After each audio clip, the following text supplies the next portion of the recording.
for y'all. So thank you so much for coming out to see it. Before we get started, a couple housekeeping notes. The exits are behind you. They're marked exit. Shocker. The bathrooms are on either side of the stage. The women's room is over here. The men's room is over here. There will be a 15-minute intermission in the middle of the show, at which point the concession stand is over there if you would like to purchase any drinks or snacks. Also, please silence your cell phones or turn them off. Either one works. We just don't want to hear them. And this show is being recorded, so all of your last gasps, screams of terror are all on video.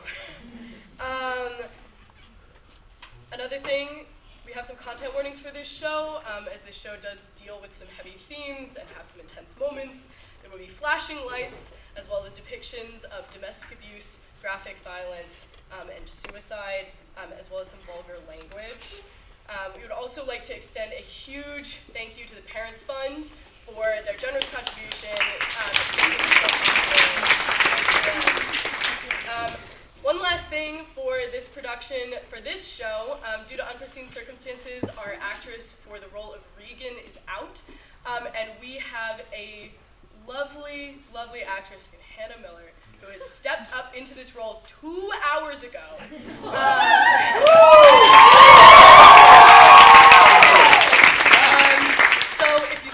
On stage, no you don't. And just be aware of that, so thank you guys again for coming out, and without much further ado, I give you King Lear. Hi. Sorry, just like a little quick thing. It'll like, is it the survey thing? Yeah. Got it. Yeah, no I know. Upper management. Anyway, yeah, okay, so, hi, I'm the fool. Well, really I'm the secretary, but I took this job as a stepping stone out of college, and I've been here I actually won't tell you. My looks deceive. I'll have you thinking I'm still in my 20s. But anyway, fool am I for staying on this sinking ship. So there's a survey. Don't ask me what it's about, because I don't really care.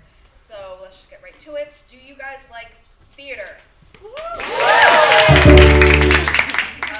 Classical theater. With a capital F, free classical theater. Would you enjoy it if we could keep it being free, high-quality classical theater? Please open your wallets, throw me those singles, those 5s, those 20s, etc.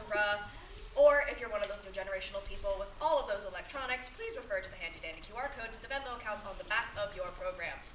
I see that every single one of you has a program and an iPhone or otherwise. Okay, all of your donations, ample and coming, are very, very, very much appreciated. We could not put on this production or any future productions without you. So now, without much further ado, please enjoy King Lear.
And the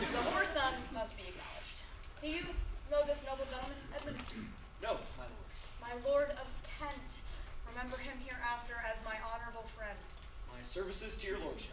I must love you and soon to know you better. Sir, I shall study to serve. Nothing is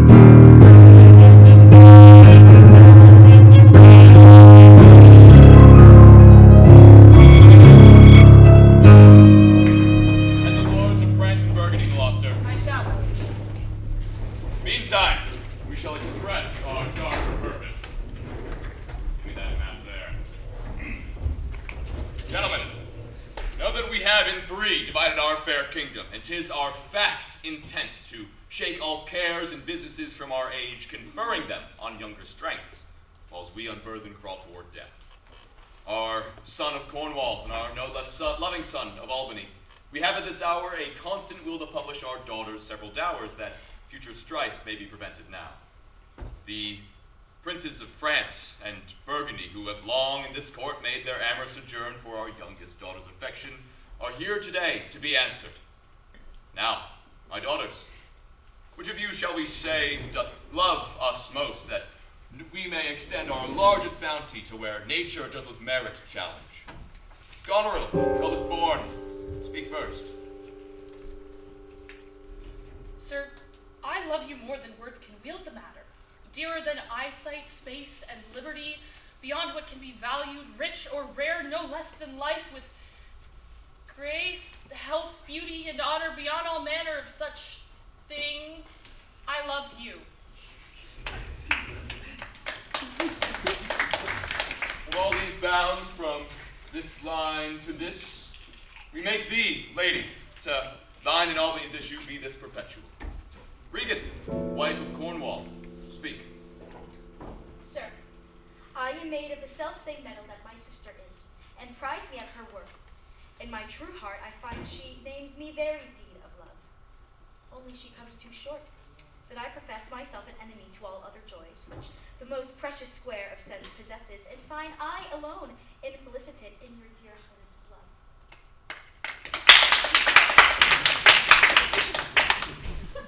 We give thee this ample third of our fair kingdom, which is no less in space, validity, and pleasure than conferred on Goneril.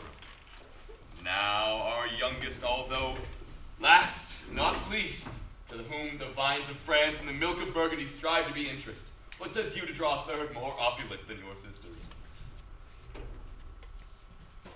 Nothing, my lord. Nothing? Nothing. Nothing will come from nothing. Speak again. Unhappy that I am, I cannot heave my heart into my mouth. I love your majesty according to my bond, no more nor less. How, Cordelia? Mend your speech a little, lest it may mar your fortunes. Good my lord, you have begot me, bred me, loved me.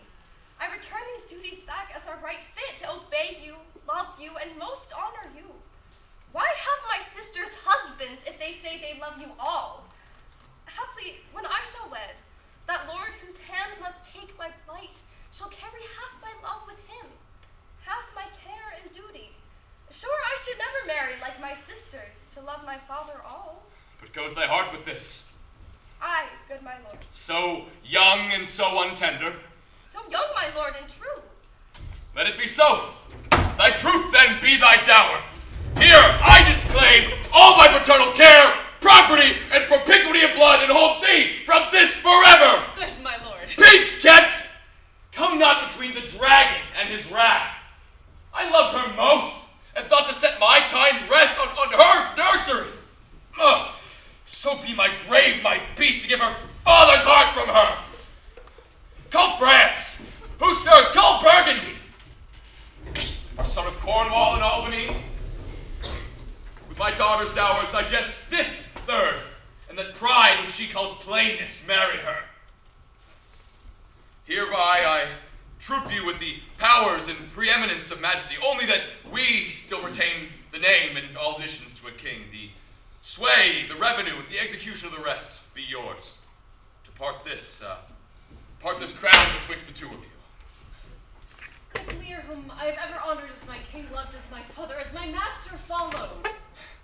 The bow is bent and drawn, Kent. Make from the shaft. Let it fall rather than the fork invade the region of my heart. Be Kent unmannerly when Lear is mad. Kent. What wilt thou do, old man? Reverse thy tomb, and in thy best consideration, check this hideous rashness.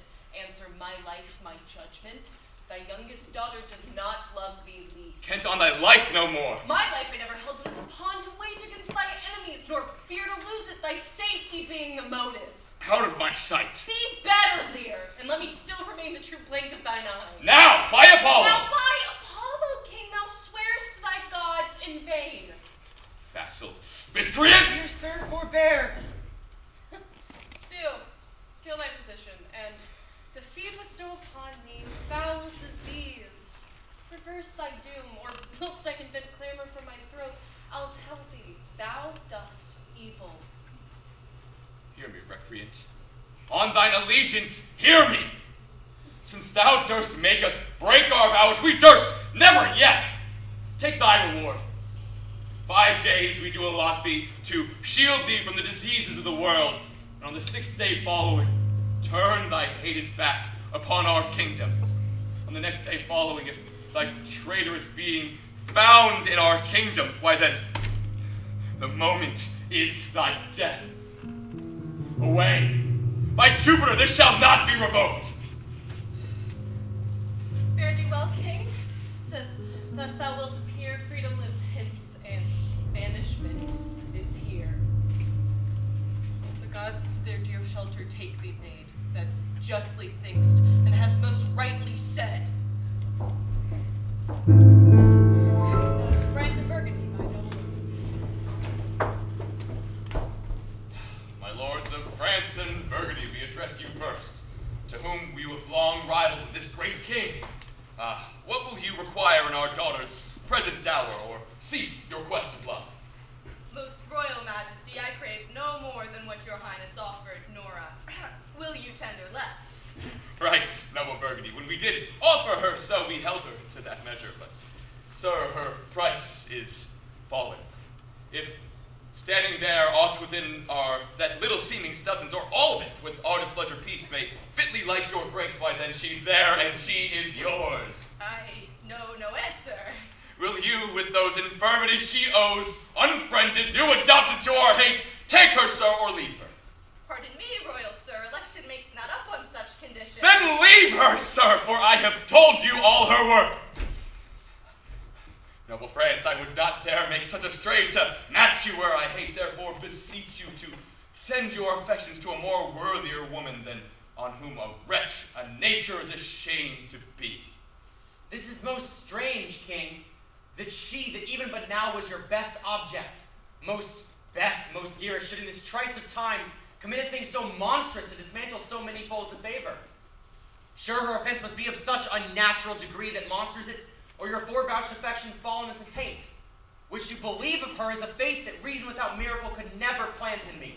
I yet beseech your majesty that you make known it is no vicious blot, murder, or foulness, no unchaste action or dishonored step that hath deprived me of your grace and favor. Go to, go to!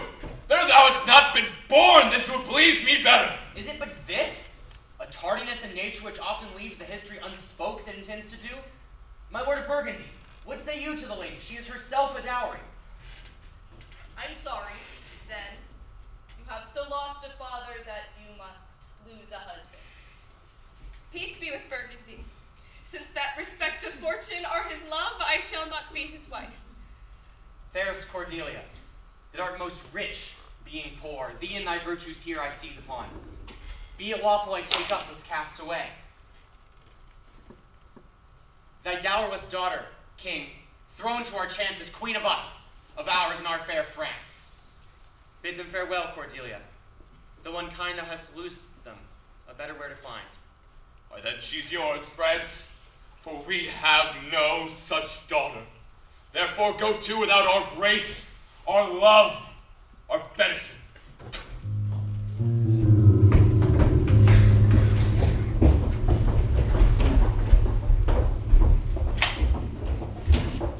Bid farewell to your sisters. I see you what you are. And like a sister, I'm most loath to call your faults as they are named. Use well our father, to your professed bosoms do I commit.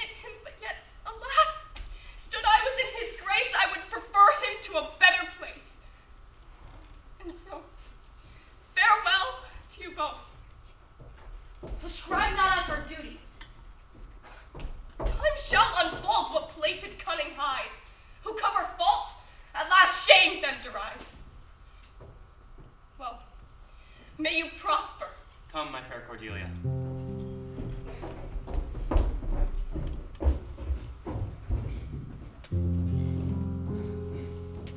I think our father will head tonight.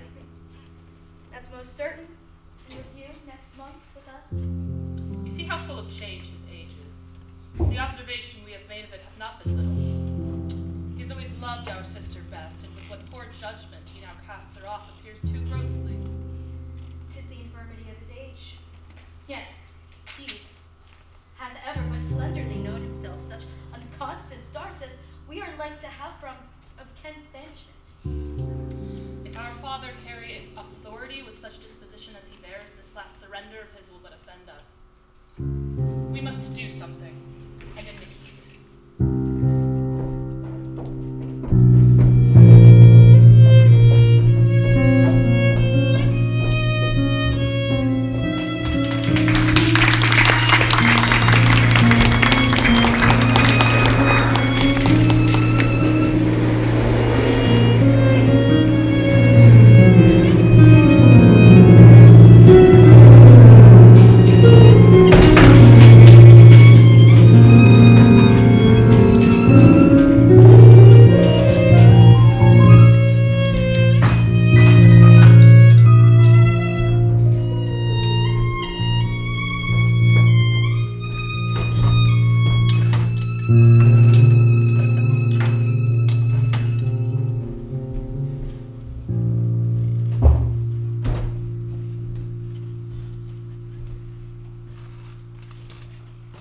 Thou, nature, art my goddess. To thy law my services are bound.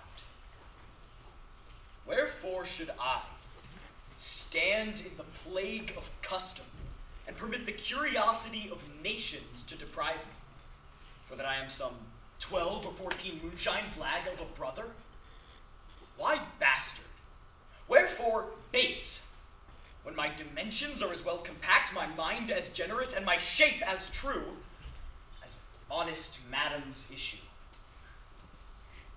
Why brand they us with baseness?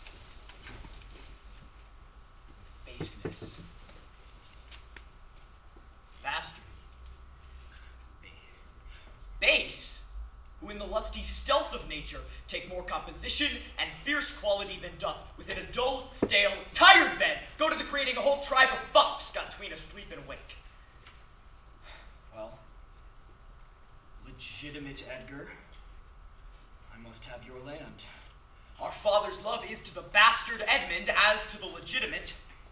Fine word, legitimate. Well, my legitimate, this letter speed, and my invention thrive, Edmund the base shall top the legitimate. I grow, I prosper. Now gods, stand up for bastards. How now, Edmund? What news? So please your lordship, none. Why so earnestly seek you to put up that letter? I know no news, my lord. What paper were you reading? Nothing, my lord. No. What needed then that terrible dispatch of it into your pocket? Come, let's see. If it be nothing, I shall not need spectacles. I beseech you, sir, pardon me. It is a letter from my brother, that I have not all o'erread, and for so much as I have perused, I find it not fit for your o'erlooking. Give me the paper, sir. I shall offend either to detain or to give it. The contents, as in part I understand them, are to blame.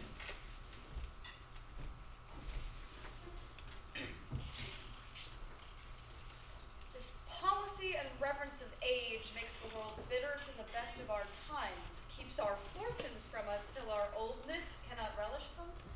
I begin to find an idle and fond bondage in the oppression of aged tyranny, who sways not as it hath power, but as it is suffered.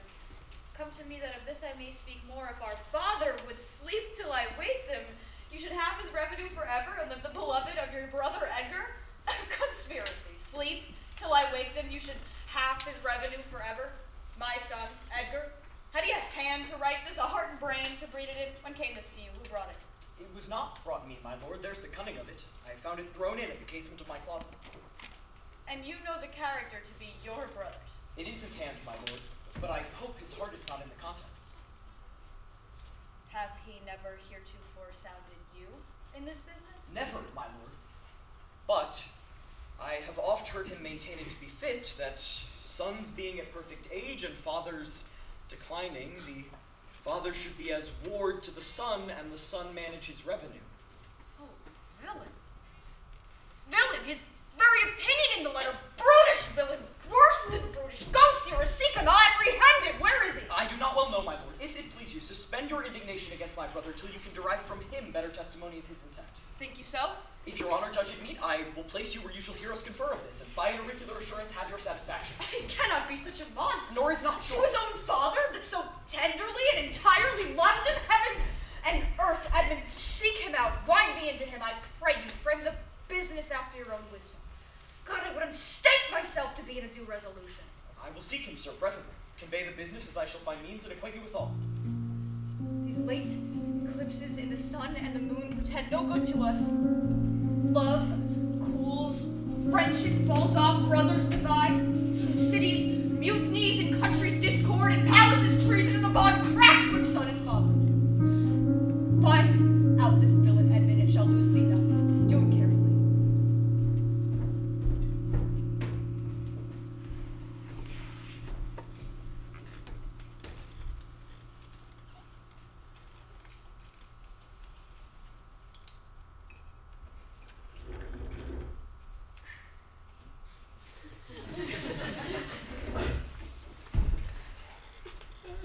This is the excellent foppery of the world, that when we are sick in fortune, often the surfeit of our own behavior, we make guilty of our disasters the sun, the moon, and the stars, as if we were villains by necessity, fools by heavenly compulsion, by a divine thrusting on, an admirable evasion of whoremaster man to lay his goatish disposition to the charge of a star. My father compounded with my mother under the dragon's tail, and my nativity was under Ursa Major, so it follows that I am rough and lecherous. I should have been that I am, and the maidenliest star in the firmament twinkled on my bastardizing. Edgar, that comes like the catastrophe of the old comedy. Oh, these eclipses do portend these divisions. How now, Brother Edmund? What serious contemplation are you in? I am thinking, brother, of a prediction I read this other day, which would follow these eclipses. How long have you been secretary astronomical? Come, when saw you my father last? Why the night gone by? Spake you with him? Aye, 2 hours together. Parted you in good terms? Found you no displeasure in him by word or countenance? Not at all. Bethink yourself wherein you may have offended him. At my entreaty, forbear his presence till some little time hath qualified the heat of his displeasure. Some villain hath done me wrong. That's my fear. As I say, keep a continent forbearance till the speed of his rage goes slower. Pray you, retire with me to my lodging. There's my key. If you do stir abroad, go armed. Armed, brother. Brother, I advise you to the best. Go armed. I am no honest man if there be any good meaning here towards you. Shall I serve you anon? I do serve you in this business.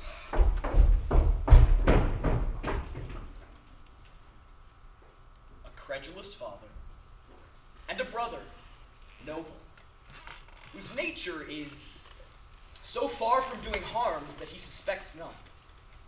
I see the business. Let me, if not by birth, have lands by wit. All with me is meet that I can fashion fit.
it come to question. If he dislike it, let him to our sister, whose mind and mine I know in this are the same, not to be overruled.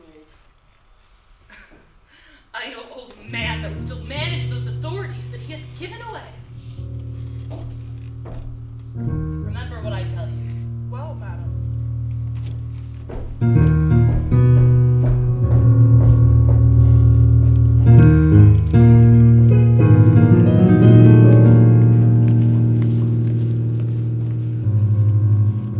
Now, banished Kent, if thou canst serve where thou dost stand condemned, so may it come thy master, whom thou lovest, shall find thee full of labors. Woo!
use of nothing, Nuncle. Why no, girl, nothing can come from nothing. Prithee, tell him so much the rent of his land comes to. He will not believe it. A bitter fool. Dost thou know the difference, my boy, between a bitter fool and a sweet fool? No, my girl, tell me. The sweet and bitter fool will presently appear, the one in motley here, the other found out there. Art thou calling me a fool, girl? All thy other titles thou hast given away. That thou'st born with. This is not altogether fool, my lord. Give me an egg, Nuncle, and I'll give thee 2 crowns. What 2 crowns shall they be? Why, after I cut the egg in the middle and eat up the meat, the 2 crowns of the egg. After thy clovest thy crown in 2 and gave away both parts, thy borest thy ass on thy back o'er the dirt. Thou hast little wit in thy bald crown when thou gavest thy golden one away. Prithee, Nuncle, keep a schoolmaster that can teach thy fool to lie. I would fain learn to lie. If you lie to me, Sarah, we'll have you whipped. I marvel what kin thou and thy daughters are. They'll have me whipped for speaking true. Thou'lt have me whipped for lying. And sometimes I'm whipped for holding my peace. I would rather be any kind of thing than a fool. And yet I would not be thee, Nuncle. Ah, how now, my daughter? Methinks thou art too much of late in the frown. That's a shelled peace god. What's that mean? Not only, sir, this, your all-licensed fool, but other of your insolent retinue do hourly carp and quarrel, breaking forth in rank and not to be endured riots. Sir, I had thought by making this well known unto you to have found a safe redress, but of late grow fearful. By what you yourself have said and done, that you protect this course and put it on by your allowance. Are you our daughter? Come, sir, I would you would make use of that good wisdom, whereof I know you are fraught, and put aside those dispositions that of late transform you from what you rightly are. Doth any here know me? Yeah! Doth Lear walk thus? Doth Lear speak thus? Where are his eyes? I would be false persuaded. I would learn that, for by the marks of sovereignty, knowledge, and wisdom, I be false persuaded that I have daughters. Sir, I do beseech you. Here you do keep 100 knights and squires, men so disordered, so debauched and bold, that this our court shall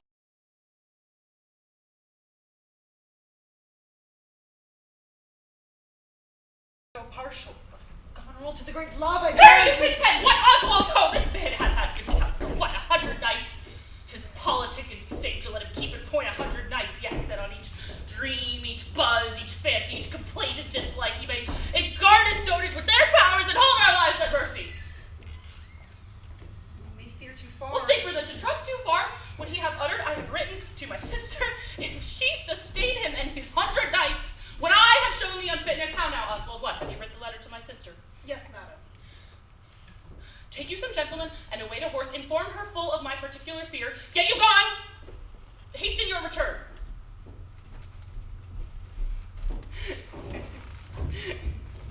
No, my lord, this milky cause and gentleness of yours, though I condemn not, yet, under pardon, you are much more a task for want of wisdom than praise for harmful mildness. How far your eyes may pierce, I cannot tell. Striving to better off, we marvelous well. Nay, then, Well, the event.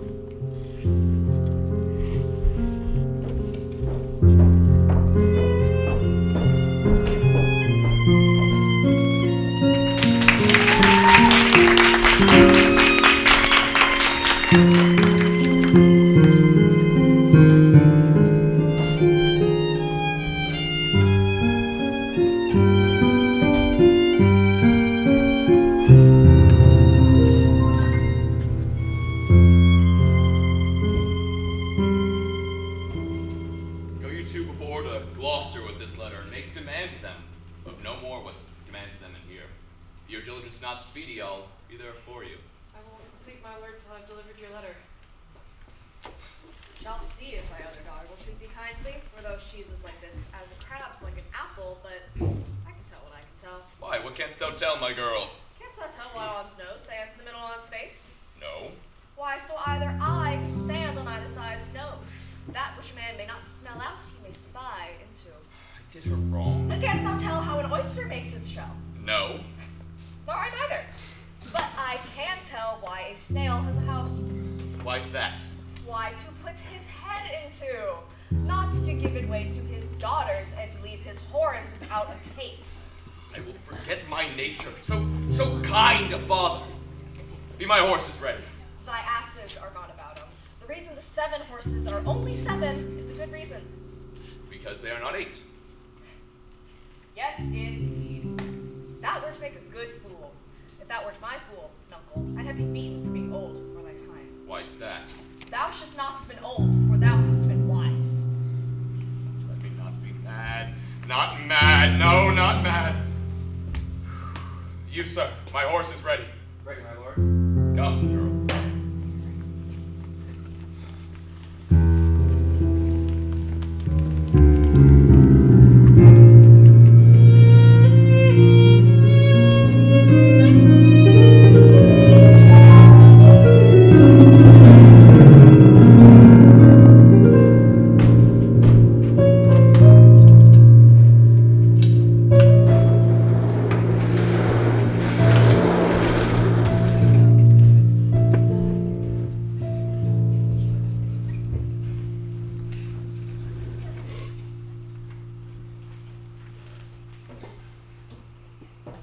Save thee, Corinne. And you, sir? I have been with your father and given him notice that the Duke of Cornwall and Regan, his Duchess, will be here with him this night. How comes that? Nay, I know not. You have heard of the news abroad. I mean the whispered ones. Not, I pray you, what are they? Have you heard of no likely wars toward twixt the Dukes of Cornwall and Albany? Not a word. You may do them. In time. Pray you well, sir. The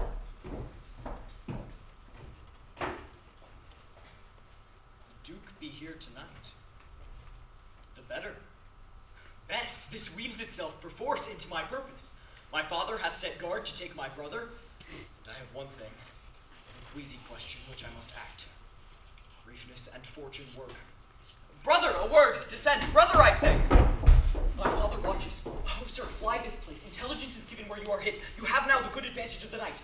Have you not spoken against the Duke of Cornwall? He is coming hither in the night, in the haste, and Regan with him. Have you nothing said upon his party against the Duke of Albany? Advise yourself. I'm sure I'm not a word. I hear my father coming. Pardon me, sir. In coming, I must draw a sword upon you. Draw, seem to defend yourself. Now quit you well. Yield, come before my father. Light ho, here! Fly, brother. Torches, torches! So farewell. Some blood drawn on me would beget opinion.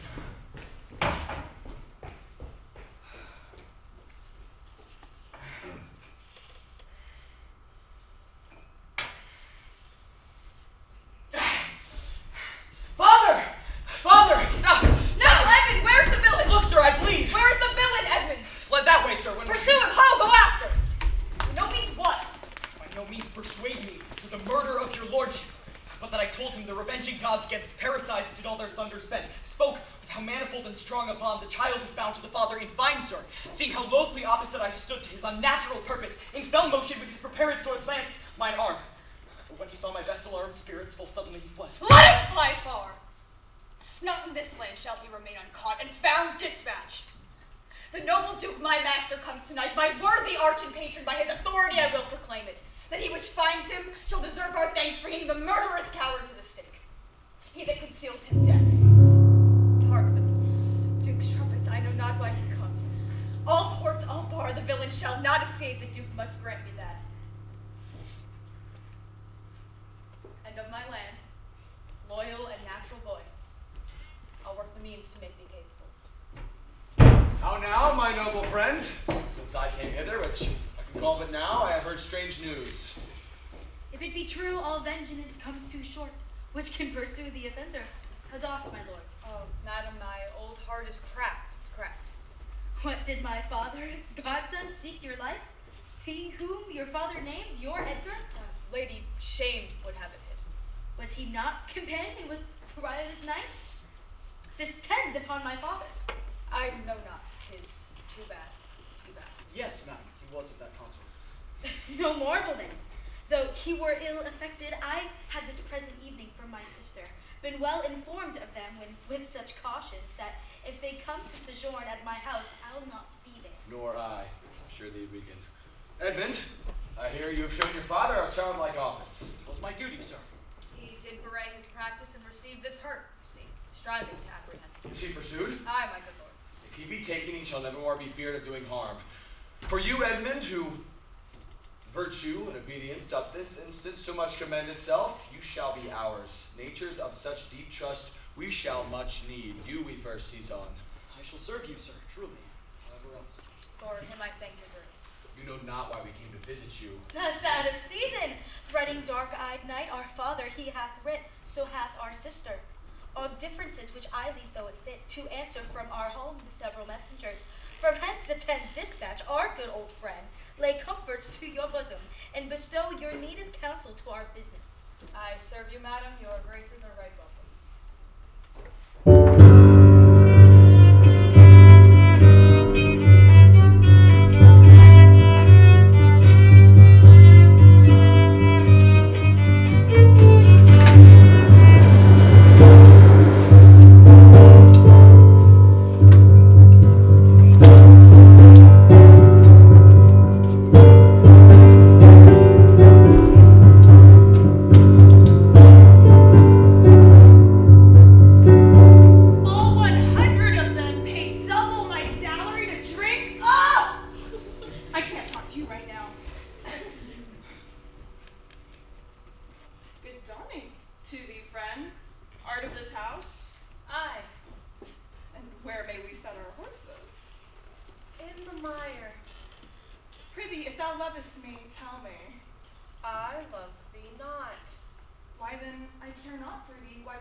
Rogan, a son and heir of a mongrel bitch.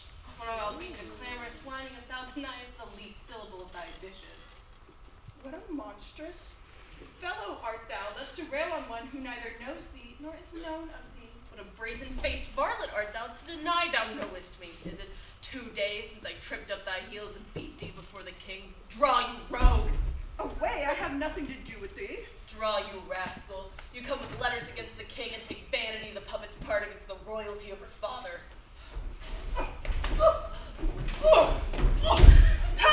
Madam! Weapons, arms! What's the matter? Keep peace upon your lives! He dies and strikes again! What is the matter? The messengers from our sister and the king. What is your difference? Speak! I am scarce in breath, my lord, at this ancient ruffian, whose life I have spared a suit of his grey beard. Spare my great beard, you wag! Peace, Sarah, why art thou angry? That such a slave as this should wear a sword who wears no honesty! Such smiling rogues as these renege, affirm, and turn their halcyon beaks with every gale and vary of their masters, knowing not like dogs, but following! Smiling in my speeches as I were a fool. What was the offense you gave him? I never gave him any. It pleased the king, his master, very late to strike at me upon his misconstruction, where he conjunct in flattering and his displeasures, tripped me behind, being down, insulted, railed, and put upon him such a deal of man that worthied him, got praises of the king for him, attempting one who was self-subdued. And the fleshment of this dread exploit drew on me here again. Fetch forth the stocks! You stubborn ancient man, you reverend braggart will teach you! Sir, I am too old to learn. Call not your stocks for me. I serve the king, on whose employment I was sent to you. Fetch forth the stocks! As I have life and honor, there shall he sit till noon! Till noon, till night, my lord. And all night too. Let me beseech your grace not to do so. His fault is much, but the king, his master, will check him for it. The king must take it ill that he so slightly valued in his messenger should have him thus restrained. I'll answer that. My sister may receive it much more worse, to have her gentleman abused, assaulted, for following her affair. Put in his legs!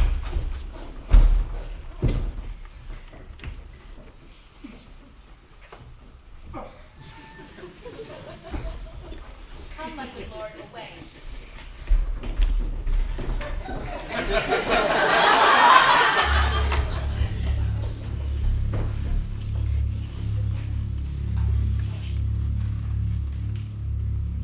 king, thou must prove the common saw. Thou out of heaven's benediction comest to the warm sun. Approach thou beacon to this underglobe, that by thy comfortable beams I may peruse this letter. I know 'tis from Cordelia.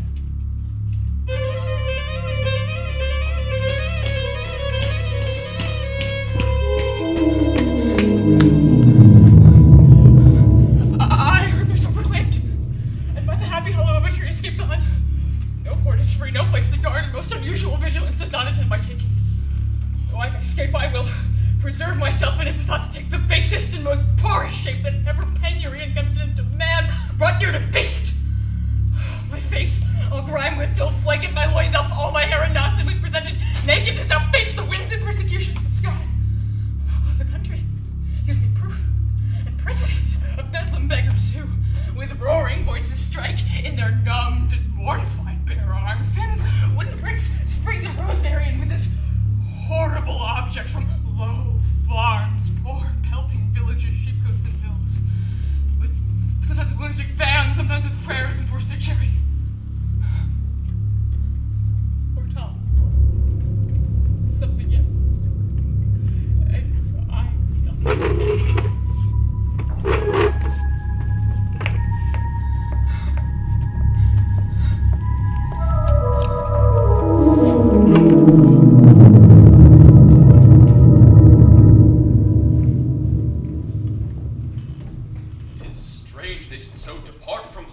Send me back my messenger.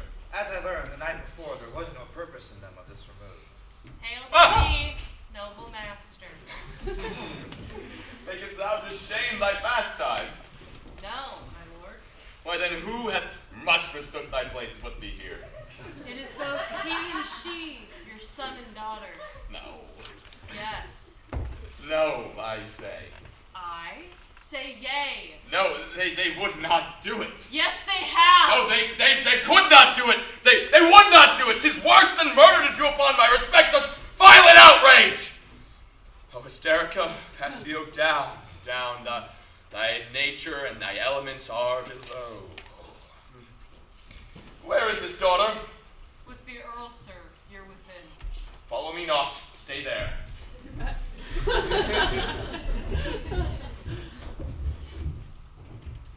How chance the king comes with such small a train? And thou have been set in the stocks for that question. Thou hast well deserved it. Why, fool? All that follow their noses are led by their eyes, but blind men. And there's not a nose among 20 that can smell him that's stinking. Let go thy hold when a great wheel runs down a hill, lest it break thy neck with following it. When a wise man gives thee better counsel, give me mine again. Have none but knaves follow it, since a fool gives it. Where learned you this, fool? Not in the stocks, fool. Deny to speak with me. They are sick. They are weary. They've traveled all the night. Fetch me a better answer. My dear sir, you know the fiery quality of the Duke, how unremovable and fixed he is in his own course. Fiery? What Gloucester. I'll speak with the Duke of Cornwall and his wife. Well, sir, I have informed them so.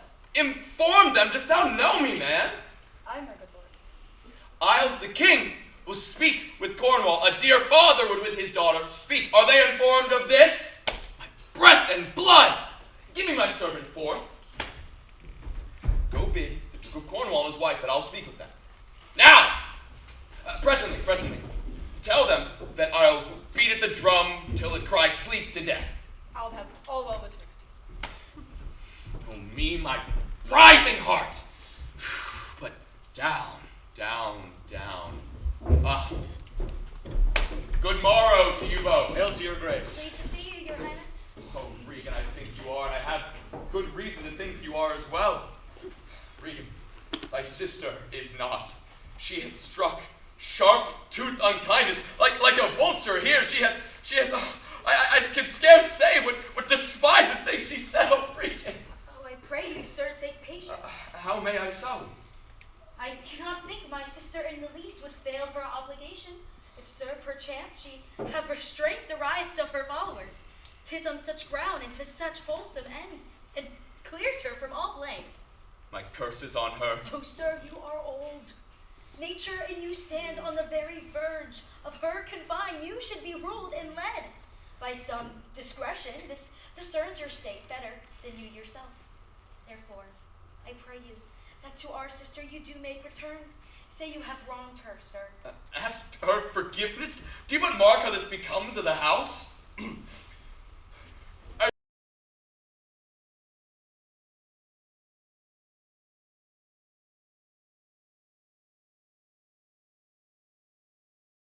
Regan, I have good hopes thou didst not know on it. Is your lady come? Out came my man in the stocks. Regan, I have good hopes thou didst not know well on it. Who comes here? Oh, you heavens. If you and your sweet sway allow obedience, send down and take my part. Art thou not ashamed to look upon this beard? Oh, Regan, wilt thou take her by the hand? Why not by the hand, sir? How have I offended? Oh, Shives, you are too tough. Will you get hold? How came my man in the stocks? I set him there, sir, but his own disorders deserve much less advancement. You? Did you? I pray you, father, being weak seems so. If till the expiration of your month you will return sojourn with my sister, dismissing half your train, then to me. Return to her and 50 men dismissed? I'd rather abjure all roofs, wage war against the enmity of the air, become at the wolf and the owl. Necessity's sharp pinch. Persuade me rather to be sumpter to this detested groom. At your choice, sir. Do not make me mad, daughter. I'll no longer trouble thee. We'll no longer meet, no longer see one another. Thou art yet my daughter, my blood, my flesh, or rather, a disease that's in my flesh. I can be patient. I can stay with Regan. I and my 100 knights. Not altogether so. I look not for you, yet nor am provided. For your fit welcome, give ear, sir, to my sister. Speakest this true, Regan? I dare vouch it, sir. What, 50 followers? Is it not well? What do you need of more? Yea, are so many. How in one house should many people under two commands hold enmity? 'Tis hard, almost impossible. Hear me, my lord. Why not receive attendance from those which she calls servants? Or from mine? Why not, my lord? I entreat you to bring but 25 to no more. Will I give place or notice? I gave you all! And in good time you gave it. Made you my guardians, my depositaries! Fine, must I come to you with 25, Regan? Says this so? Speaks again, my lord, no more with me. How precious some vile things seem when others are more wicked. There's art in that respect. Fine then, I'll go with thee. Thy 50 doth double her 25, and thou art twice her love. Hear me, my lord. What need you 25, 10, or 5 to follow in a house where twice so many have command to attend to you? What need one?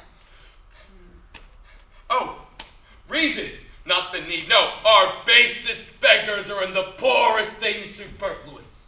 Man's life's as cheap as beasts. Thou art a lady. If only were gorgeous to go warm, why then allow not nature needs what thou gorgeous wearest, which scarcely keeps thee warm, but for the true purpose. Here, nature, here, goddesses.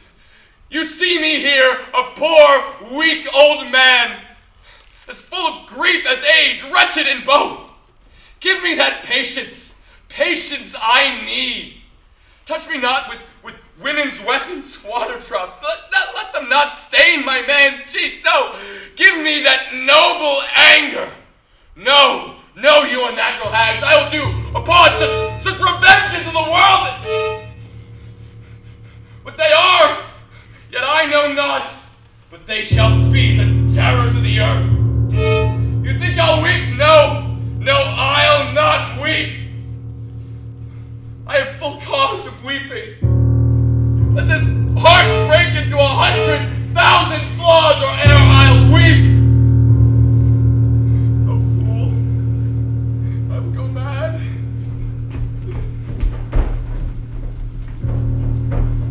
Let us withdraw, 'twill be a storm. The house is too little, the old man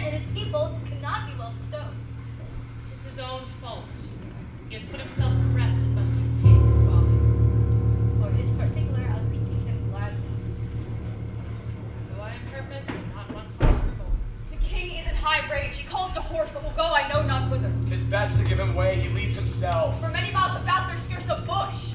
Oh, sir, to willful men, the injuries that themselves procure must be their schoolmasters. Shut up your doors. Shut up your doors, my lord.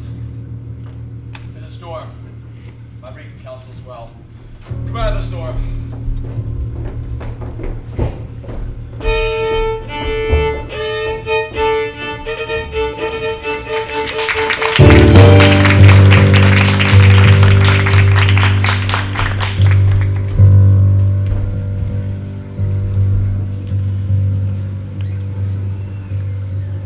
Who's there? Besides foul weather? But mine did like the weather, most unquietly. I know you. Where's the king? Continue with the fretful element. Midst the winds blow the earth into the seer, swelled the curled water gulf the main. But who's with him? None but the fool, who labors to outjust her heart-struck injuries. Sir, I do know you. And dare upon the warrant of my note commend a dear thing to you. There is division, although as yet the face of it be covered with mutual cunning, twixt Albany and Cornwall. From France there comes a power to this scattered kingdom, who already wise in our negligence have seaward feet in some of our best ports, and are at point to show their open banner. Now to you, if on my credit you dare go so far to make your speech to Dover, you shall find some will thank you, making just report of how unnatural and dramatic sorrow the king hath caused the plague. Sir, I will speak further with you. Open this purse and take what it contains. If you shall see Cordelia, fear not, but you shall. Show her this ring. Fie on the storm. I will go seek the king.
Received a letter to this night, 'tis dangerous to be spoken. The injuries the king now bears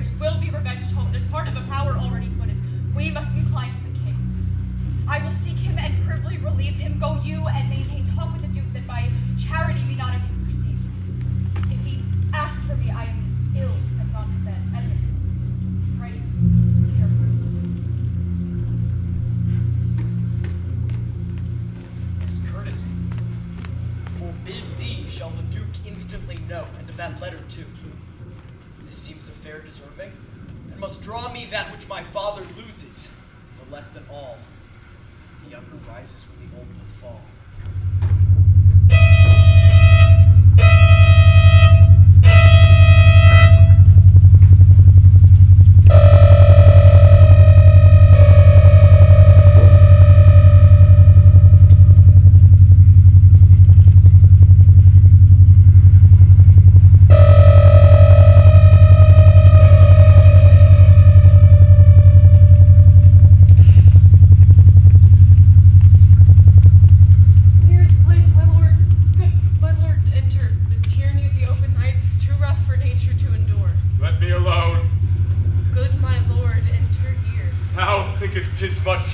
Contentious storm invades us to the skin. So 'tis to thee. For where the greater malady is fixed, the lesser is scarce felt. When the mind's free, the body is delicate. The tempest in my mind doth take from me all what feeling else, save what beats here. Filial ingratitude. Pour on! I will endure in such a night as this. Oh, Regan! Goneril! Your poor, kind father's frank heart gave all! No, I will not go that way. That way madness lies. No, I shun that, no. Good my lord, enter here. I prithee, seek thine own ease. Go in, please. You too, girl, go in. Take shelter. You poor naked wretches. Go in! I'll pray and then I'll sleep.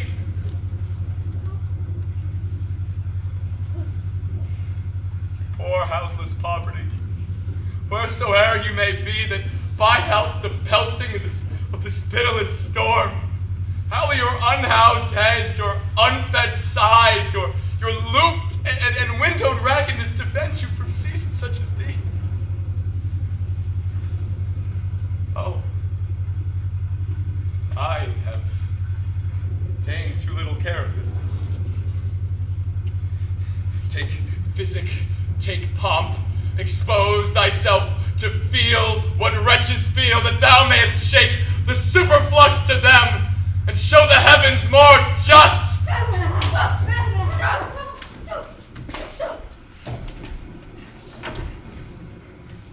Come not in here, Nuncle. There's a spirit. What art thou that dost crumble there in the straw? Come forth! Way! If thou anything follows me, thither shall pass, the one who has told me. What art thou? Hast thou given all to thy two daughters? Who gives anything to poor Tom? Bless thy 5 wits. Tom's a cold, oh, duty. Bless thee from whirlwind, star, blasting and taking 2 poor Toms of charity whom the foul fiend vexes. There I could have him, and there again, and there. Didst thou give all to thy 2 daughters? Couldst thou save nothing? Nay, he reserves a blanket. We have no daughters, my lord. Death, traitor! Only someone's daughters can bring man to such a subdued nature as this! This night will turn us all to fools and madmen. Tom's a cold. What hast thou been? Serving man, proud of heart in mind, when who curled his hair and wore gloves in my cap, who slept in the contrivance of must wait to do it. Wine I love deeply, dice dearly, false of heart, light of ear, bloody of hand, hog in sloth, fox in stealth, wolf in greediness, dog in madness, lion in prey. Is man no more than this? Consider him well. Thou owest the beast no hide, the sheep no wool, the worm no silk, the cat no perfume.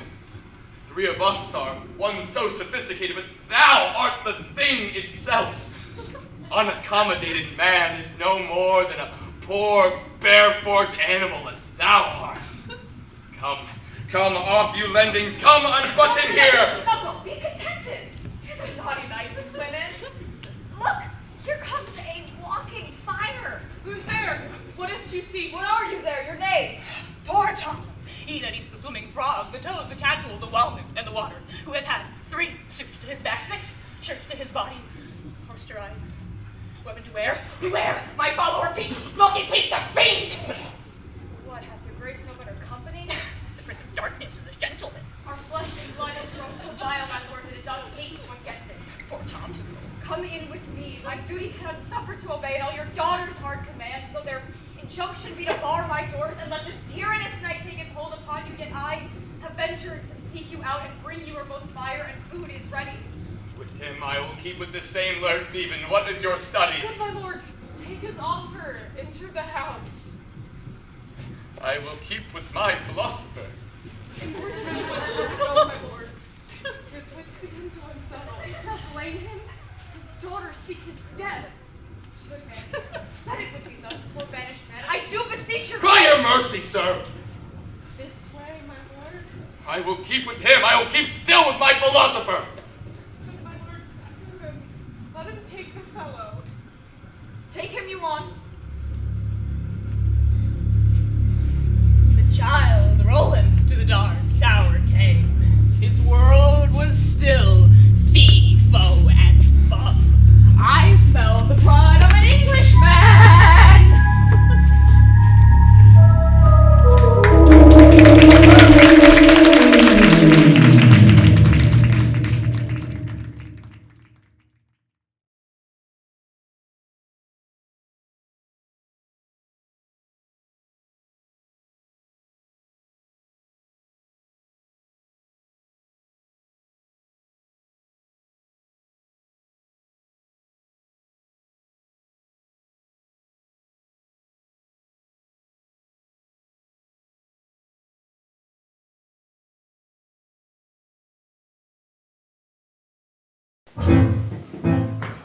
I will have my revenge ere I depart his house. How, my lord, I may be censured. If nature thus gives way to loyalty, something fears me to think on. This is the letter he spoke of, that approves him an intelligent party to the advantages of France. Oh, heavens, that this treason were not or not I the detector. Go with me to the Duchess. True or false, it hath made thee Earl of Gloucester. Seek out where thy father is, that he may be ready for our apprehension. I will lay trust upon thee, and thou shalt find a dear father in my love. Here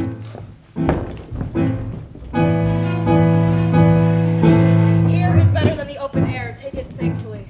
I will piece out the comforts with what addition I can. I will not be long from. All the power of his wits have given way to his impatience. The gods report your kindness. Good my lord, lie here and rest a while. Make no noise. Make no noise. Draw the curtain. So. We'll have supper in the morning. So. And I'll to bed at noon. Good friend, where's the king, my master? Here, my lord, but trouble him not. His wits are gone. I prithee, sir, take him in thy arms. I have overheard a plot of death upon him. There is a litter ready, lay him in it, and drive toward Dover, where thou shalt meet both welcome and protection. Take up thy master. Thou shouldst dally half an hour, his life with thine, and all that offer to defend him stand in assured loss. Take up, and that to some provision will grant thee quick conduct. Come, help to bear thy master. Thou must not stay behind. Come away.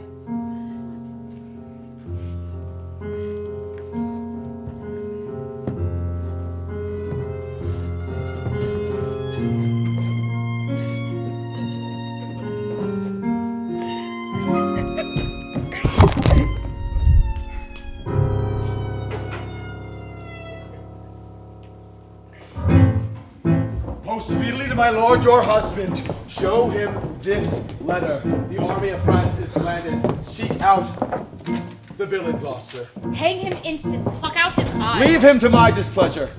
Edmund, keep you our sister company. The revenges we are bound to take upon your traitor's father are not fit for your beholding. Farewell, dear sister. Farewell, my lord of Gloucester. How now, where's the king? My lord of Gloucester have conveyed him hence, where he and some other of the lord's dependents are gone with him toward Dover, where they boast to have well-armed friends. Get horses for your mistress. Farewell, sweet lord and sister. Edmund, farewell. Seek out the traitor Gloucester. Pinion him like a thief. Bring him before us. Who's there? Ungrateful foe, 'tis he. Bind fast his corky arms. What mean your graces? Good my friends, consider you are my guests. Do me no foul play. Bind him, I say. Hard, hard, oh filthy traitor. Unmerciful lady as you are, I'm none. To this chair bind him. Villain, thou shalt find. So what in such a traitor? I am your host. With robbers' hands my hospitable favor should not be ruffled thus. What will you do? Come, sir, what letters had you late from France? Be simple answerer, for we know the truth. To whose hands have you sent the lunatic king? Speak! I have a letter guessingly set down, which came from one that's of a neutral heart and not from one opposed. Cunning. And false. Where hast thou sent the king? To Dover. Wherefore to Dover? Was that not yours? Wherefore to Dover? Let him first answer that. I am tied to the stake. I must stand my course. Wherefore to Dover, sir? Because I would not see thy cruel nails pluck out his poor old eyes, nor thy fierce sister and his anointed flesh stick boorish fangs. All cruel zeal subscribed, but I shall see the winged vengeance overtake such children. See it shalt thou never. Fellows, hold the chair. Upon these eyes of thine I'll set my foot. Oh, you that will think to live to leave me old! Help me, God! Oh, you God! Oh! One side will mock another, the other too. If you see vengeance! Hold your hand, my lord! I have served you ever since I was a child, but better service have I never done you than now to bid you hold. How now, you dog? If you did wear a beard upon your chin, I'd shake it in this quarrel. What do you mean? My villain! Give me thy sword! A peasant stand up. Turn it back!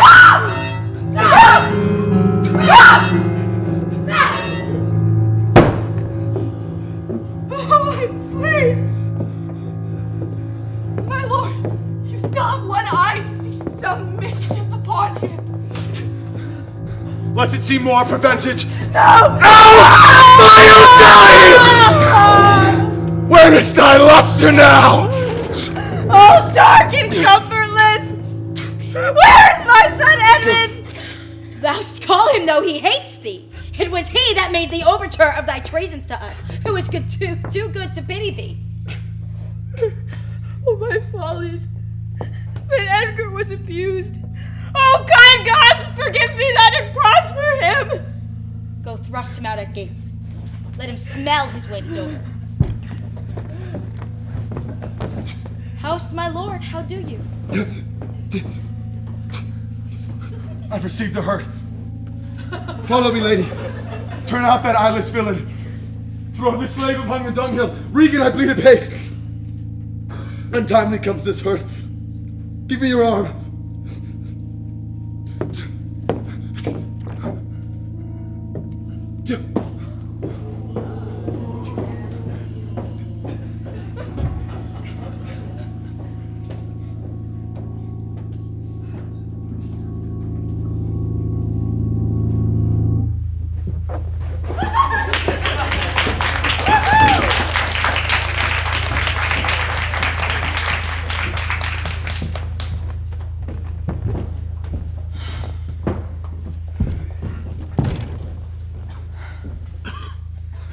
Yet better thus than known, to be contemned than still contemned and flattered.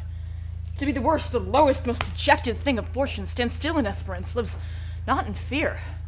The wretch that thou hast blown into the worst owes nothing to thy blast. But look, who comes here? My father, poorly led? Oh, world, oh, world, oh, world, oh, world! Away! Get thee away, good friend, be gone! Thy comforts can do me no good at all, thee they may hurt. Alack, sir, you cannot see your way. I have no way, and therefore want no eyes. I stumbled when I saw. Oh, Edgar,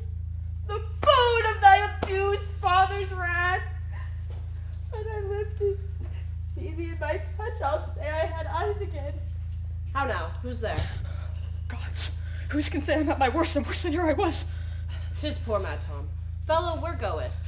Is it a beggar man? Madman and beggar too. Last night's storm, such a fellow I saw, which made me think the man a worm.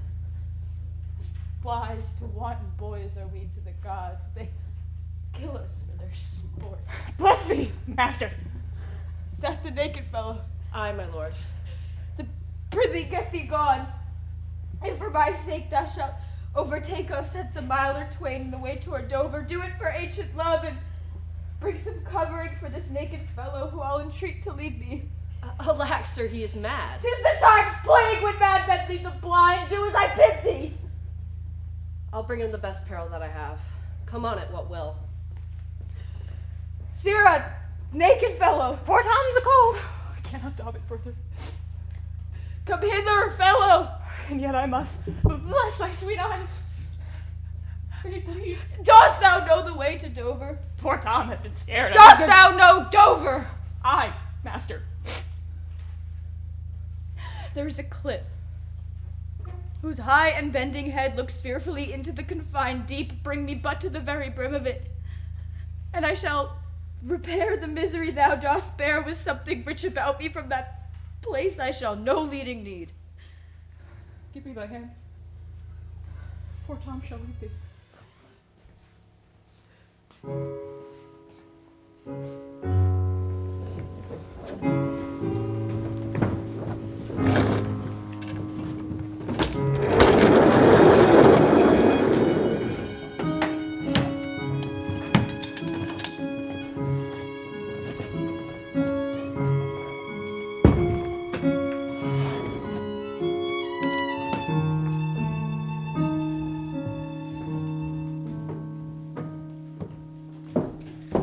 Welcome, my lord. I marvel our mild husband met us not on the way.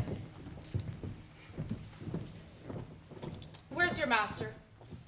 Madam, within, but never man so changed. I told him of the army that was landed. He smiled at it. I told him you were coming. His answer was, the worse. What most he should dislike seems pleasant to him, and what like, offensive. Well, then shall you go no further.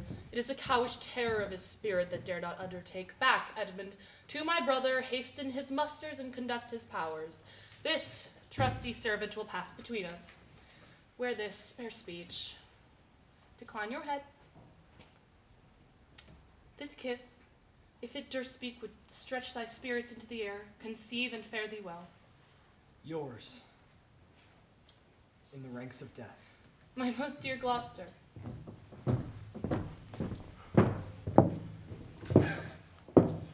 Oh, the difference of man and man. To thee, a woman's services are due. My fool usurps my body. Madam, here comes my lord. Well, I had been worth the whistle.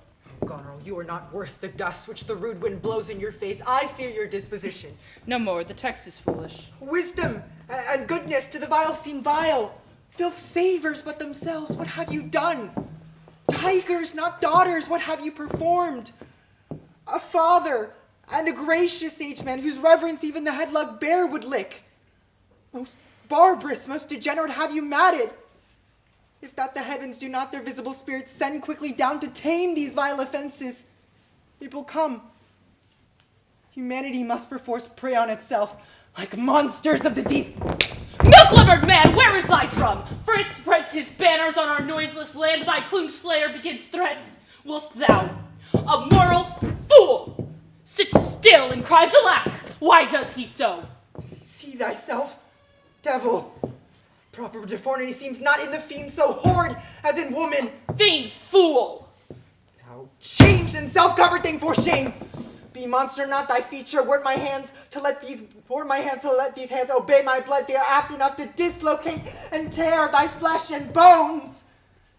However thou art fiend, a woman's shape doth shield thee. Marry thy manhood now. What news? Oh, my good lord, the Duke of Cornwall's dead.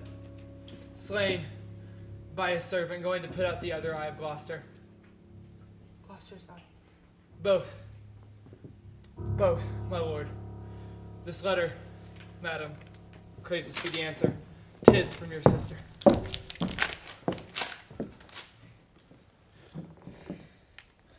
One way I like this well, but being a widow and my Gloucester with her, may all the growing in my fancy pluck upon my hateful life. Another way the news is not so tart. I'll read and answer.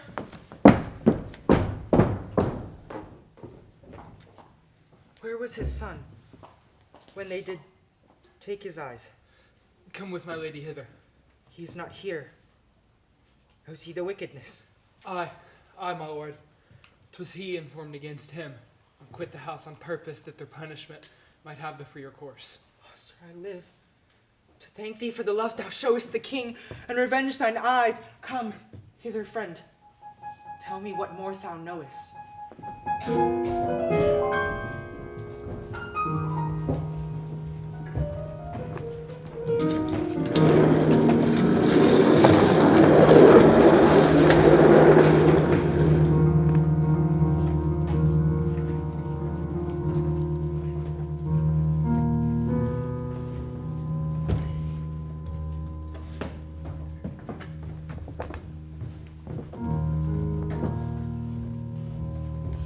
Do my letters pierce the queen to any demonstration of grief? Aye, sir. She took them, read them in my presence, and now and then an ample tear trilled down her delicate cheek.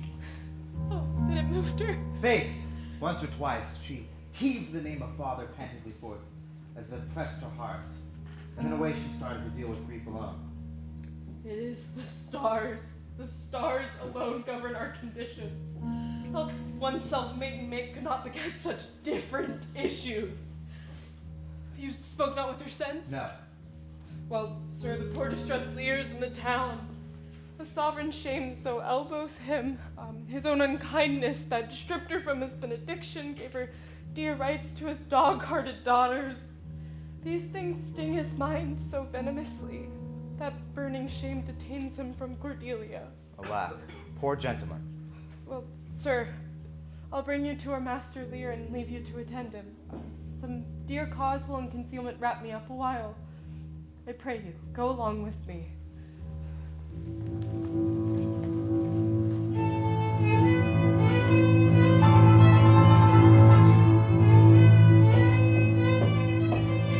Are my brother's powers set forth? Aye, madam. Himself person there? Madam, with much ado, your sister is the better soldier. Lord Edmund spoke not with you at your home? No, madam. What might import my sister's letter to him? I know not, lady. Faith, he is posted hence on serious matter. It was great ignorance, Gloucester's eyes being out to let him live. Where he arrives, he moves. All hearts against us. Edmund, I think, is gone, in pity of his misery, to dispatch his nighted life moreover. Then I must needs after him, madam, with my letter. Our troops set forth tomorrow. Stay with us. The ways are too dangerous. I may not, lady. My madam charged my duty in this business. And why should she write to Edmund? Might not you transport her purposes by word? But like something I know not what, I'll love thee much. Let me unseal the letter. Madam, I had rather... I know your lady does not love her husband. I am sure of that. And at her late being here, she gave strange accolades and most speaking looks. To noble Edmund, I know you of her bosom. Aye, madam. I speak in understanding you are. I know it. Therefore, I do advise you. Take this note. This note. My lord is dead. Edmund and I have talked. And more convenient is he for my hand than for yours, your ladies. You may gather more. If you do find him, pray you give him this. So fare you well. If you do, perchance, hear of that blind traitor, preferment falls on him that cuts him off. Would I could meet him, madam. I should show him what party I do follow. Fare thee well.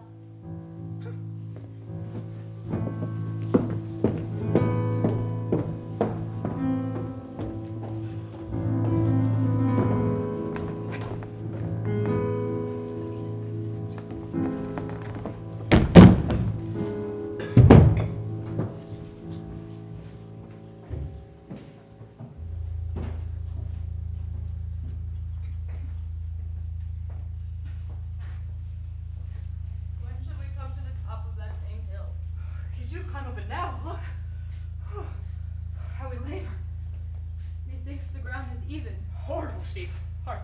Do you hear the sea? No. Truly. Why, then your other senses grow imperfect by your eye's anguish. So may be it. Methinks your voice is altered, and thou speakst in better phrase and matter than thou didst.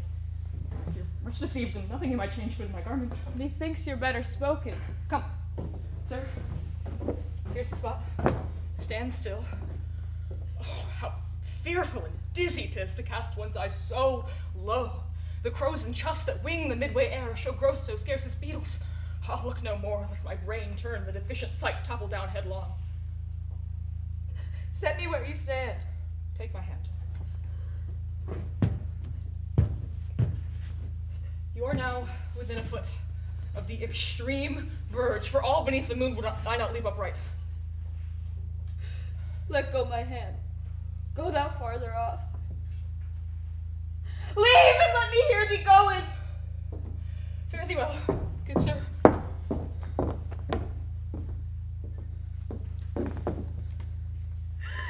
Oh, you mighty gods! This world I do renounce! And in your sight shake patiently my great affliction off! If I can bear it longer to quarrel with your great opposeless wills, my own snuff and loathed part of nature would burn itself out. If Edgar live, oh bless him.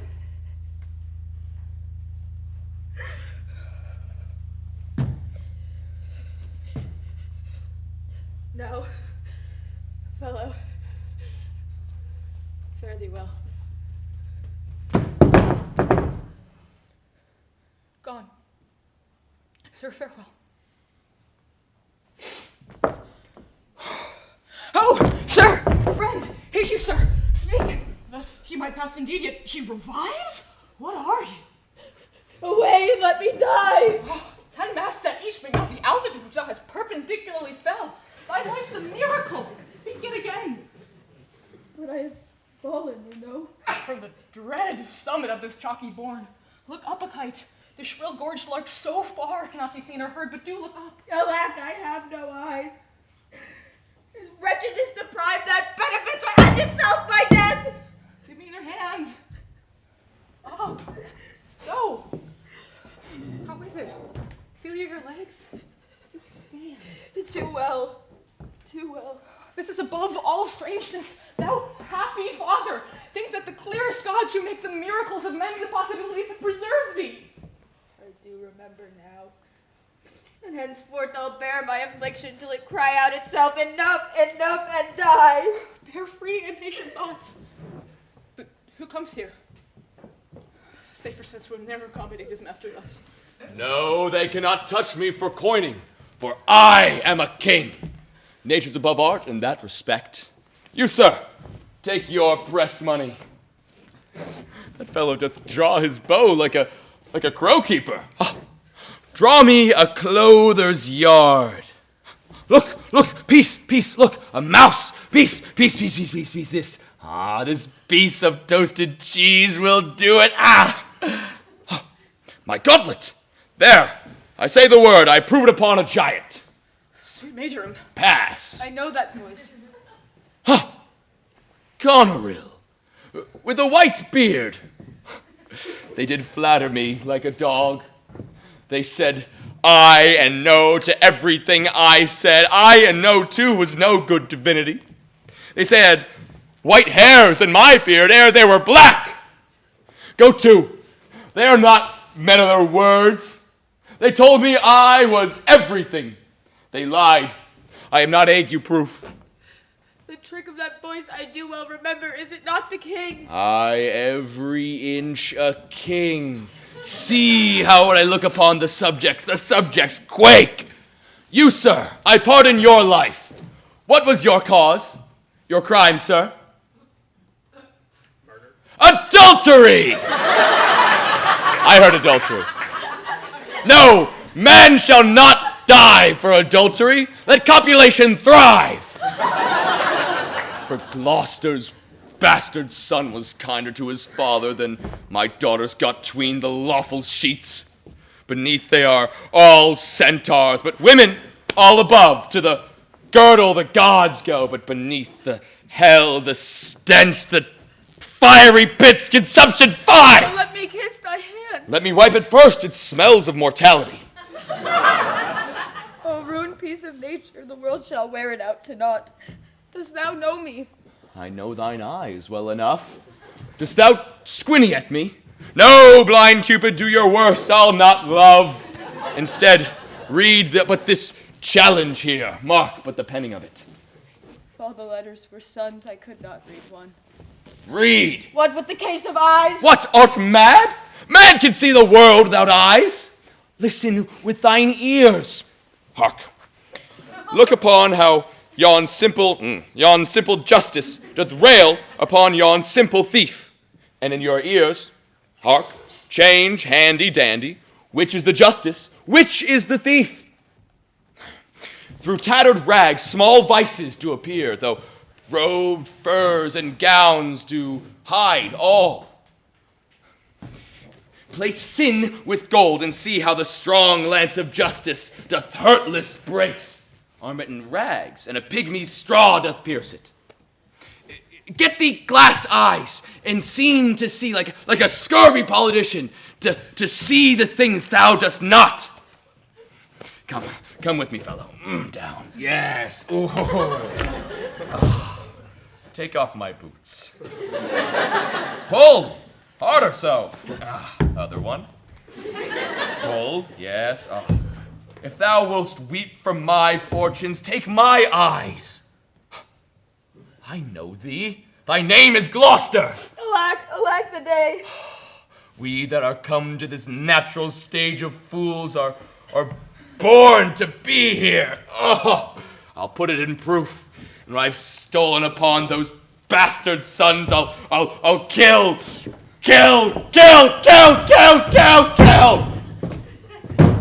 Oh, there he is. Lay hand upon him, sir, your most What? dear No rescue? I am a prisoner. You shall have ransom, fellows. But first, let me, surgeons. I am cut to the brains. Good sir, please. I will die bravely, like a bridegroom.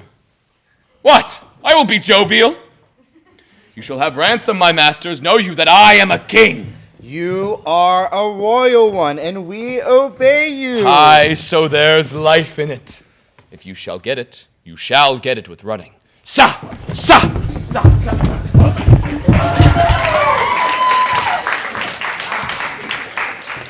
Hail, gentle sir. Sir, speed you. What's your will? Do you hear aught, sir, of a battle toward? Most sure and vulgar. How near's the other army? Near and on speedy foot. Though the queen on special cause is here, her army is moved on. Thank you, sir.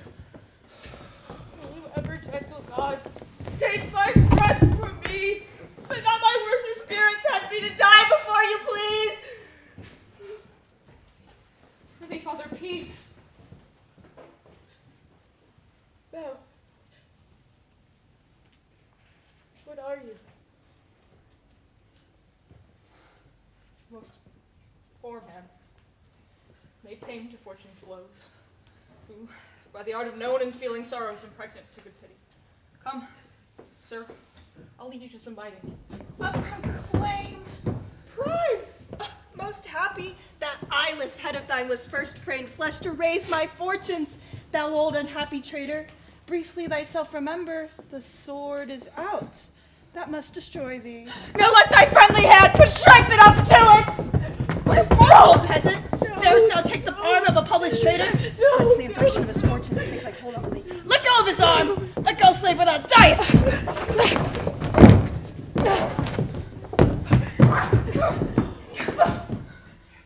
Slave, thou hast slain me, villain, take my purse. If ever wilt thou die, bury my body. And give these letters which you find'st about me to Edmund, Earl of Gloucester. Seek him out upon the British party. What, is he dead? Come. Father, sit you down. Rest you. Let's see these pockets. The letters which he speaks of may be my friends.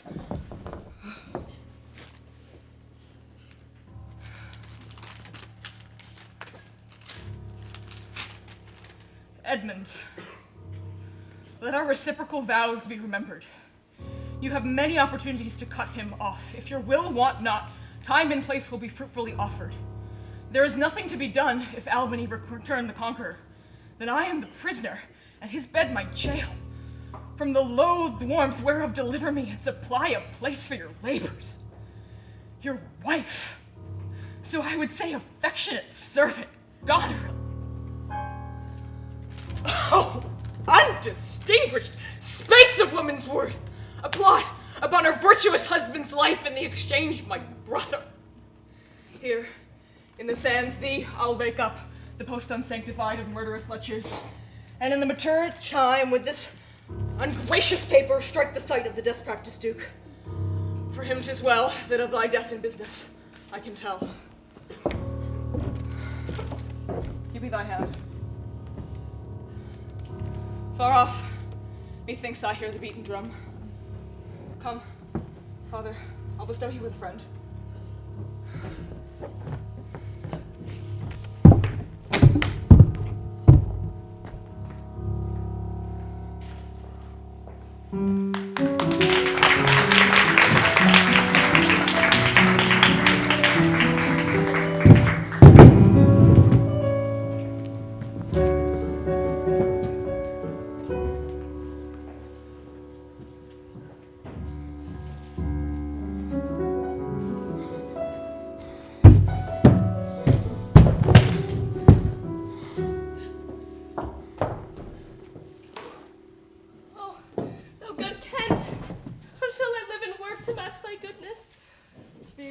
Madam is sore paid.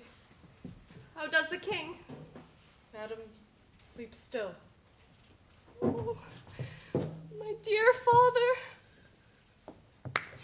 Restoration, hang thy medicine on my lips, that this kiss might repair those violent harms that my two sisters have in thy reference made.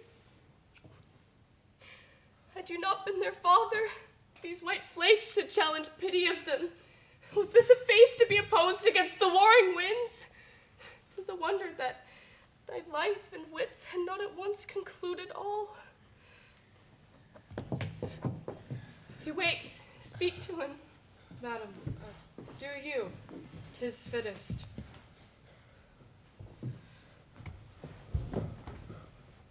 How does my royal lord? How fares your majesty? You do me wrong to take me out of the grave. Sir, do you know me? Yeah, I know you. You are a spirit. When did you die? Where am I? Oh, fair daylight, I am mightily abused. Oh, look upon me, sir, and hold your hands in benediction o'er me. No, sir, you must not kneel. Pray you mock me not.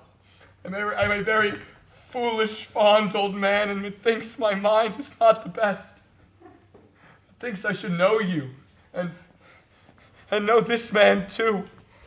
But all the skill that I have does not remember where I am, nor any of these garments that I have on, and nothing can tell me where I did lodge last night.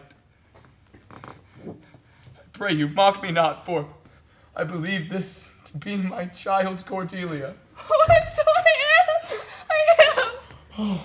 Oh, I pray, be your tears wet? Oh, yes, I pray, weep not, weep not. If you have poisons for me, I will drink them, for you do not love me as your sisters have, as I do remember, done me wrong. You have cause, they have not. No cause. No cause. Oh. Am I in France? In your own kingdom, sir. Do not abuse me. Will please your highness walk? Pray you forget and forgive. I am a very foolish, fond old man.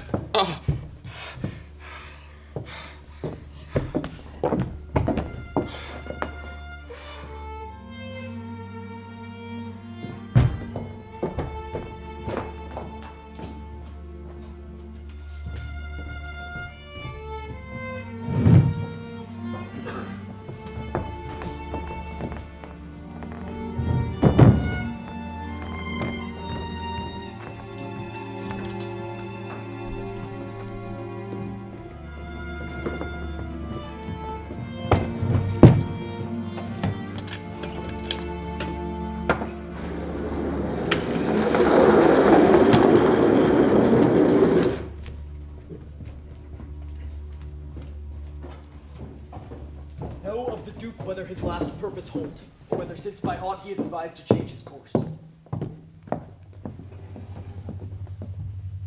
Our sister's man has certainly miscarried. 'Tis to be doubted, madam. Now, sweet lord, you know the goodness I attend upon you. Tell me but truly, but then speak word. Do you not love my sister? In honored love. But have you never found my brother's way to the forfended place? That thought abuses you. I am doubtful that you have been conjuct and bosomed with her as far as we can call hers. No, by my honor, madam.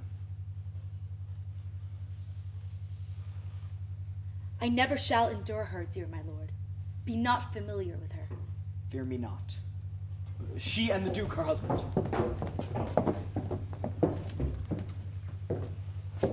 I had rather lose a battle than that sister should loosen him and me. Our very loving sister well be met. Sir, this I hear the king has come to his daughter, with whom others the rigor of our state forced to cry out. Where I could not be honest, I never yet was valiant. For this business it toucheth us. As France invades our land, not bolds the king with others whom I fear most just and heavy causes make oppose. Sir, you speak nobly. Let's then determine, with the ancient of war in our proceedings. I shall attend you presently at your tent. Sister, you'll go with us? No. 'Tis most convenient. Pray, you go with us. I know the riddle. I will go.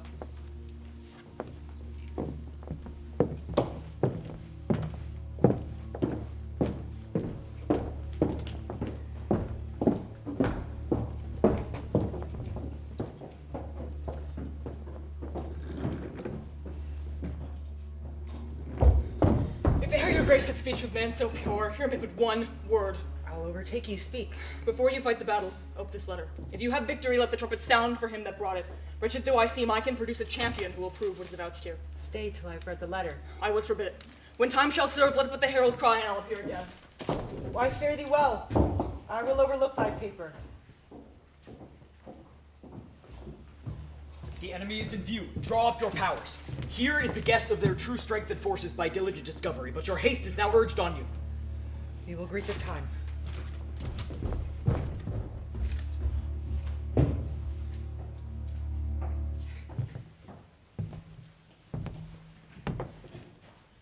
To both these sisters have I sworn my love, each jealous of the other as the stung are of the adder. Which of them shall I take? Both? One or neither? Neither can be enjoyed if both remain alive. To take the widow exasperates, makes mad her sister Goneril, yet hardly shall I carry out my part, her husband being alive. Now then we'll use his countenance for the battle, which being done, let she who would be rid of him devise his speedy taking off. As for the mercy which he intends to Lear and to Cordelia, the battle done and they within our power shall never see his pardon. For my state stands on me to defend, not to debate.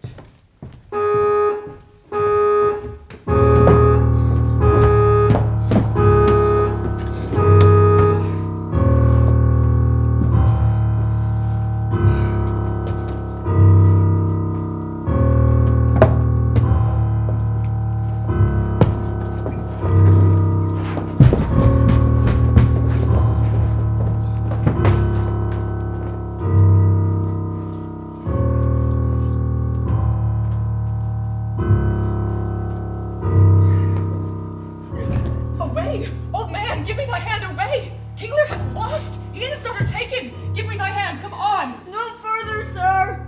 A man may rot even here. What? In ill thoughts again? Men must endure their goings hence, even as their coming hither. Ripeness is all. Come on.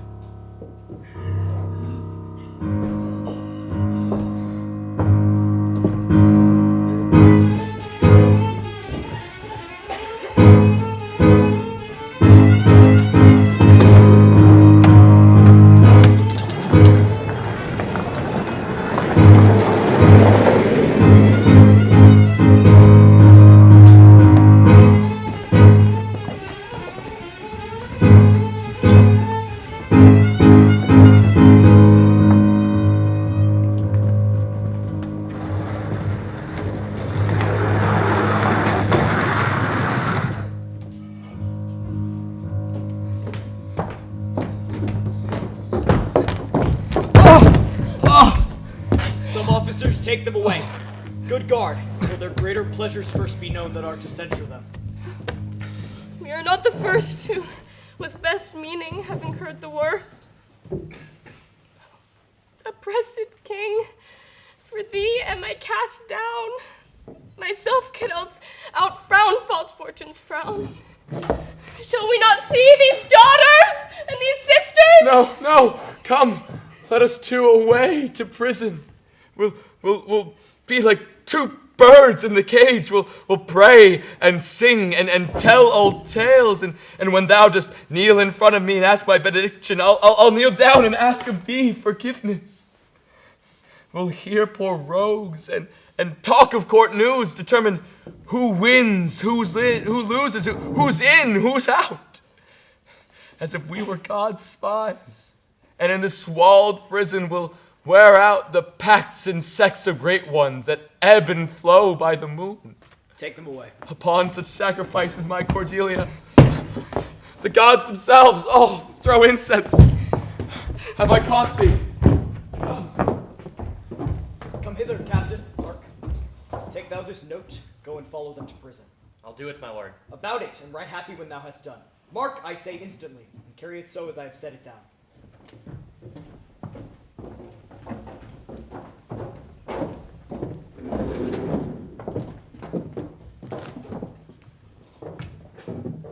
Sir, you have shown today your valiant strain, and fortune led you well. You have the captives, which were the opposite of this day's strife. We do require them of you, so to use them, as we shall find their merits and our safety may equally determine. Sir, I thought it fit to send the old and miserable king to some retention and appointed guard. With him I sent the queen. We sweat and bleed. The friend hath lost his friend, and the best quarrels in the heat are cursed by those that feel their sharpness. The question of Cordelia and her father requires a fitter place. Sir, by your patience, I hold you but as a subject of this war, not as a brother. He led our powers, bore the commissions of my place and person, thy which immediately may well stand up and call itself your brother. Not so hot. In his own grace he doth exalt himself, far more so than in your edition. In my rights by me invested he confers the best. That were the most, if he should husband you. Jesters do prove prospects. Mean you to enjoy him? The let alone lies not in your goodwill. Nor in thine, lord. Half-blooded fellow, yes. Let the drum strike, and prove my title thine. Stay yet. Hear reason. Edmund, I arrest thee on capital treason, and in thine attaint this gilded serpent. For your claim, fair sister, I bar it in the interest of my wife. If you will marry, make your loves to me, my lady is bespoke. Thou art armed, Gloucester, let the trumpet sound.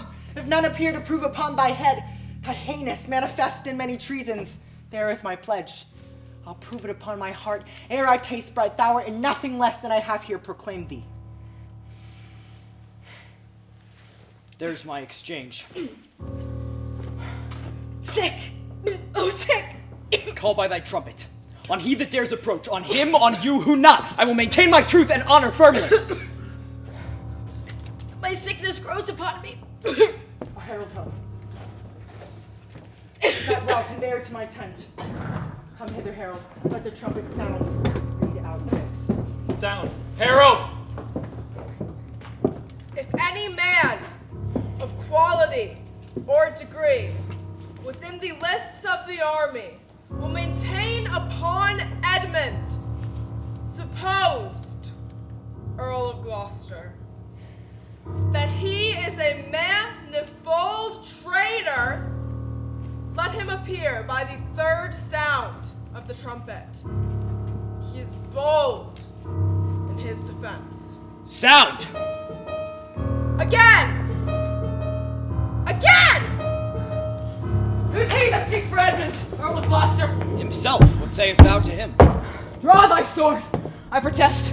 Despite thy victor's sword and thy fire new fortune, thy valor in thy heart, thou art a traitor, both to thy gods, thy brother, and thy father, conspiring against the high illustrious prince. Sayest thou no? This sword, this arm, and my best spirits are bent to prove upon thy heart whereto I speak. Thou liest. Back do I toss these treasons to thy head. With the hell-hated lie o'erwhelm thy heart, this sword of mine will give them instant way.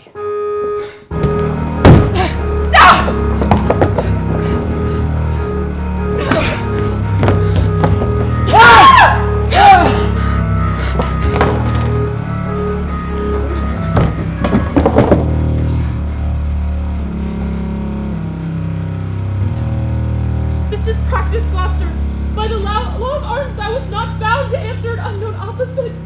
Thou art not vanquished, but cozened and beguiled. Shut your mouth, dame, or with this paper shall I stop it. Hold, sir, thou worse than any name, no, read thine own evil, no tearing lady, I perceive you know it. And if I do, the laws are mine, not thine, who can arraign me for it. Knowest thou this paper? Ask me not what I know. Go after her, she's desperate, govern her. What you have accused me of,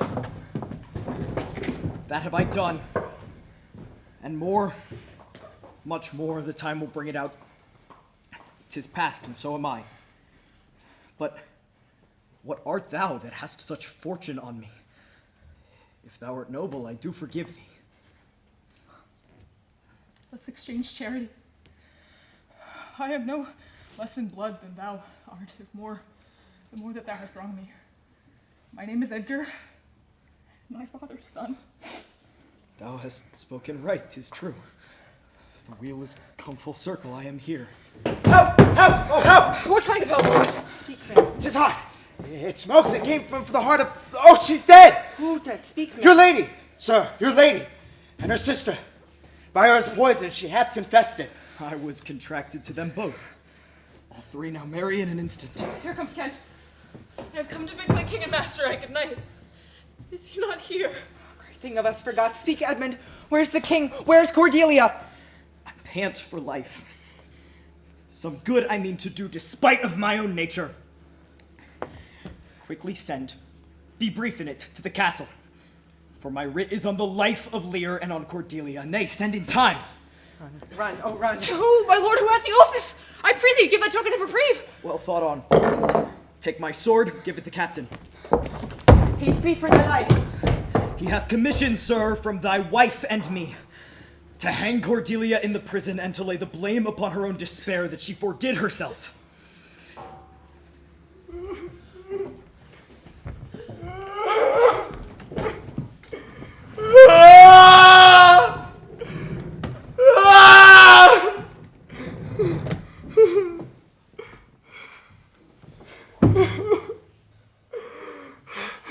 Oh, you are men of stones!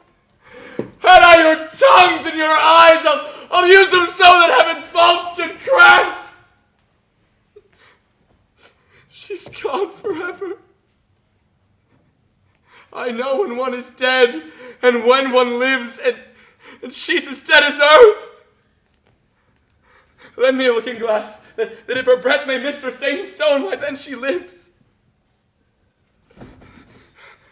Oh, the feather stirs! She lives! Oh, if it be true, why then it's a chance that does redeem all sorrows that I have ever felt. Oh, my good lord. Prithee, away! 'Tis noble, Kent, your friend. Plague upon you! Murderers! Traitors all! I might have saved her. Now thou'lt come no more. Cordelia. Oh, stay a little, Cordelia. What is it thou sayest? Her voice was always gentle and soft and low and an excellent thing in woman. He killed the slave that was a hanging thee. 'Tis true, my lords, he did. Did I not, fellow? I've seen the good days of my biting falchion. I would have made them skip. Now I am old, and these same crosses do spoil me. You, fellow, are you not Kent? I am the same your servant Kent. Where is your servant Caius? He was a good man. He'll strike, and quickly too. He's dead and rotten. No, I'm the very man. You are welcome hither.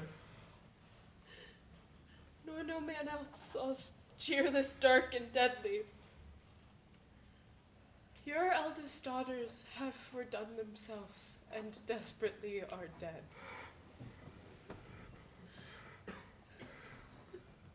Aye, so I think.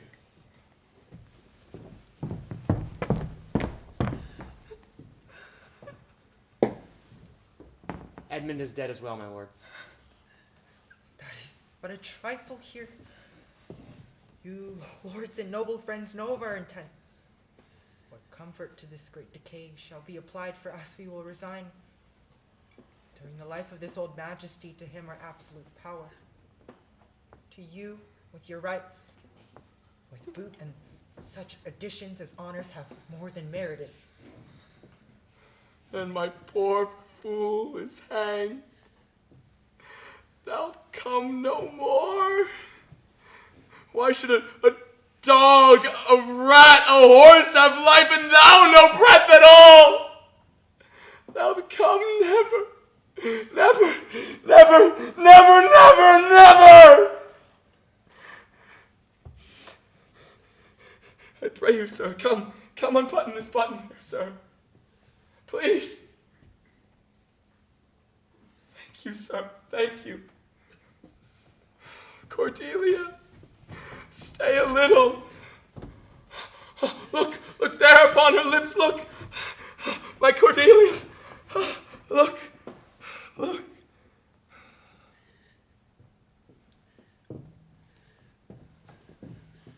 Look up, my lord. Vex not his ghost. Oh, let him pass. He hated much that would upon the wreck of this tough world stretch him out longer. He is gone indeed. 'Tis a wonder he hath endured so long. He but usurped his life. Bear them from hence. Our present business is general woe. Friends of my soul, you twain rule in this realm, and the gourd state sustained. I have a journey, sir, shortly to go. My master calls me, I must not say no.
How about?